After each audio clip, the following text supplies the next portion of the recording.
Welcome to Zoom In, Zoom Out, your global look at news from Taiwan. I'm Rik Glauert. The security landscape in Europe has faced unprecedented changes since Russia's full-scale invasion of Ukraine in 2022.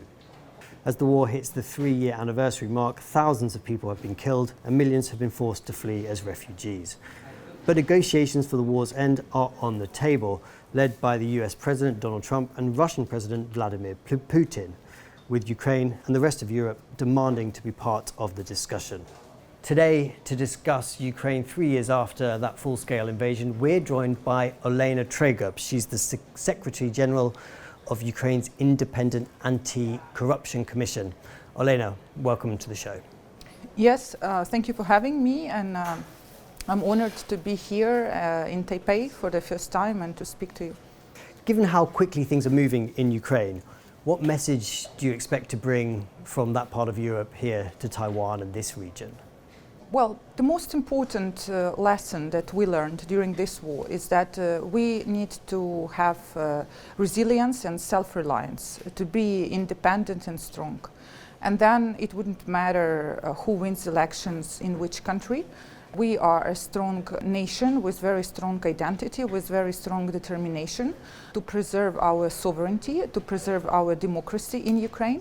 And therefore, even if Donald Trump thinks that we should surrender to Russia or should surrender part of our country to Russia or completely to Russia, as he said, he doesn't care much, because he said you might be Russian, you might be not. Well, my message is that in Ukraine we do care. We don't want to be Russian, and we will pursue this goal, this fight, which is lasting for centuries actually. And we will look for partnerships, for alliances with Europe, with Taiwan, with other democratic nations in the world.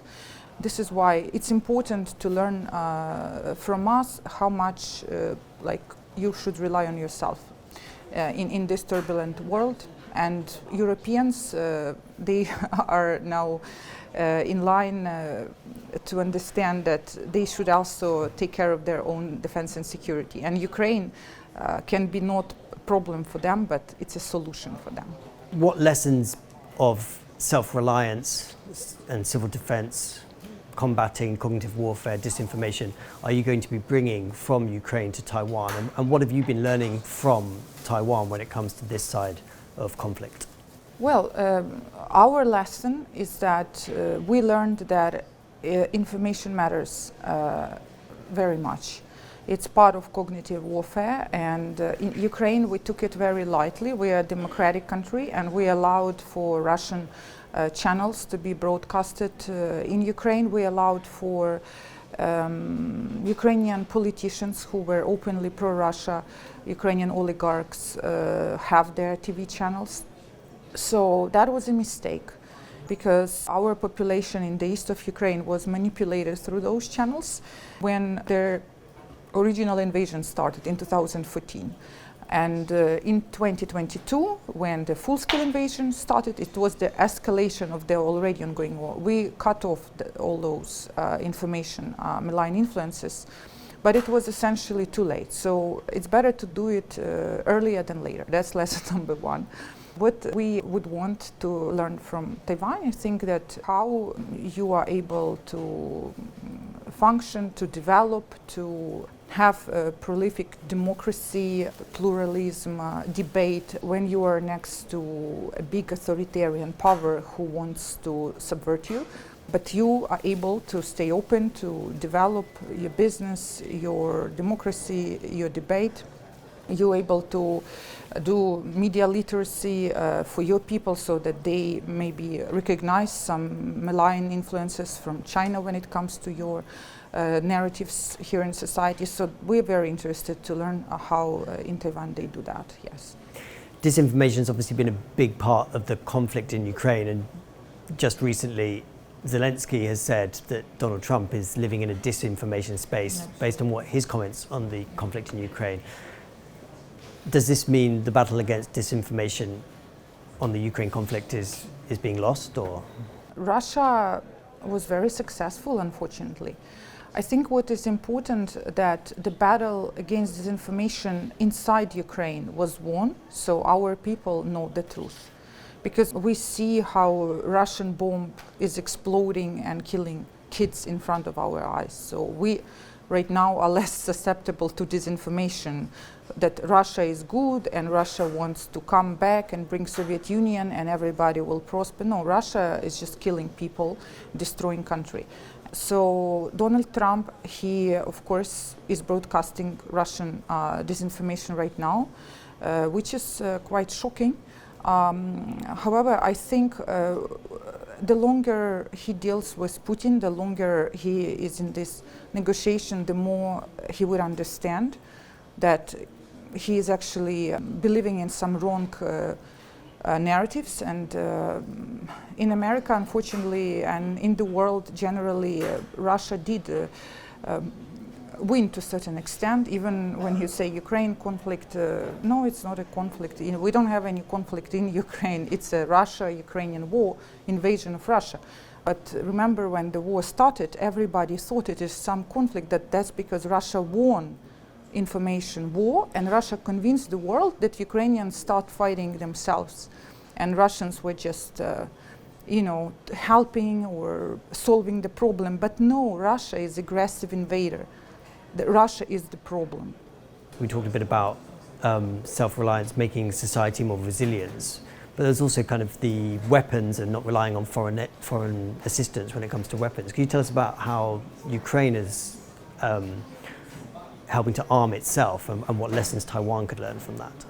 So Ukraine did not fully arm itself after 2014 because Ukraine didn't fully expect that there will be escalation, there will be a full-scale invasion. And my organization was part of their effort to build up our industrial base, to boost our own defense production after 2014. But I can tell you honestly that Ukrainian policymakers and politicians, they didn't really take it that seriously because they thought that we might not really need it, and this is a big mistake. They realized this mistake again when? In 2022, when Russia sent missile to the central Kiev, when full-scale invasion was launched. So now, at a very high speed, we did an incredible job in this last 3 years of full-scale war. We have hundreds and hundreds of new companies in private sector, in public sector, who make our own strategic drones that we send deep inside Russia. We're making our own missile, our own ammunition. We're doing it now in emergency mode, but it's better to do this before, just because these technological processes to develop and scale up production, they take years. It's just impossible to do it within a framework of several years. It's sometimes done in decades. However, now at war, the speed of technology development is incredible. Every 6 months, every 6 weeks, we update, for example, our drone capabilities, our software settings, because we are in an arms race now with Russia. They adjust their weapon, we adjust their weapon. Here, of course, we can share a lot of experience with Taiwan as well, because a lot of Chinese technology is used at this war, because China supplies equipment to Russia, technology to Russia, helping them to gain microchips, CNC machine tools from US, from Europe. China is the main transshipment hub. But Ukraine also gets some components for our drones from China. So this is also something very important to analyze for Taiwan. Aside from material assistance, how can like-minded countries, like-minded democracies work together to counter authoritarian regimes? So we definitely see that Taiwan is on our side. We see this support, political support, humanitarian support to accept Ukrainian refugees. But there is one field which can be improved. It's where we see that Taiwanese microchips, sensitive technology, which is used in Russian weapons, for example, in glide bombs, still coming to Russia. So Taiwan and other democracies, they can help by strengthening their export controls and improving their sanction policy in order to prevent Russia and Russian partners, Iran and North Korea, getting the technology for their weapons. Because now, as you know, part of weapons which Russia uses against us is actually made in Iran, made in North Korea, like Korean ballistic missile and Iranian Shahed drones. These weapons also include Western technology, including Taiwanese technology. Since the start of the full-scale invasion of Ukraine, we've been hearing about this binary world which pits democracies like Ukraine and Taiwan against authoritarian expansionist regimes. Could you tell us how that has felt and how you've seen that from Ukraine? Of course, we have seen it firsthand. We are a frontline nation who now is being hit by Iranian weapon, by Korean weapon. Our soldiers are now fighting with North Korean soldiers. And what we have seen is that these countries, North Korea, Iran, they came to help Russian authoritarian regime invade our country. They are helping them militarily and they are exchanging technology with each other. They are helping each other to build stronger weapons. Iran sent us drone, which then was tested at Ukrainian battlefield, and Russia gave feedback, and Russia helped to refurbish this drone so it will become more resilient to the electronic warfare. North Koreans are sending a ballistic missile. This missile is not very good. Russia gave feedback. North Koreans will now have much better missile. This is very dangerous.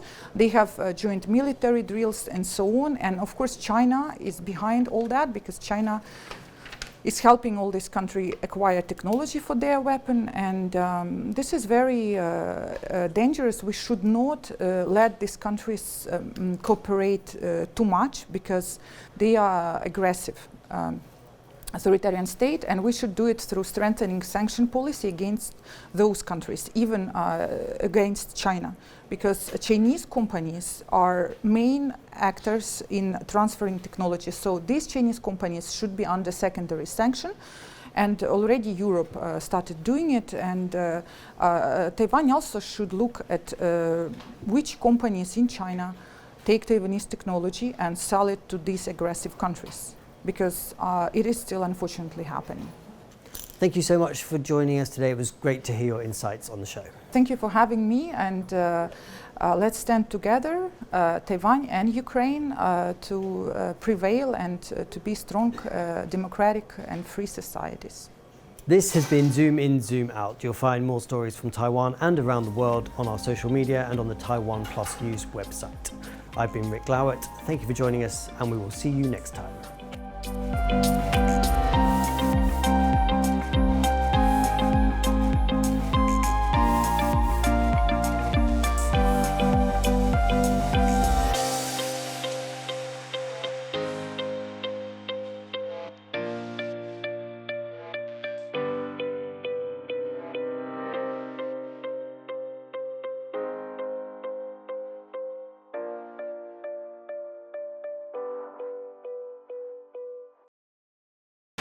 In the face of adversity, the power of truth.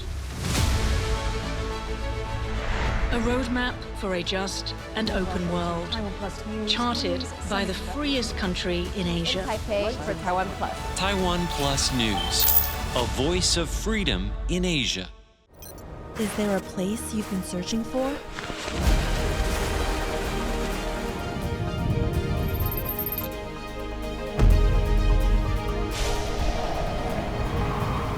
We bring you stories, not just to Taiwan. Exploring the issues that matter to you.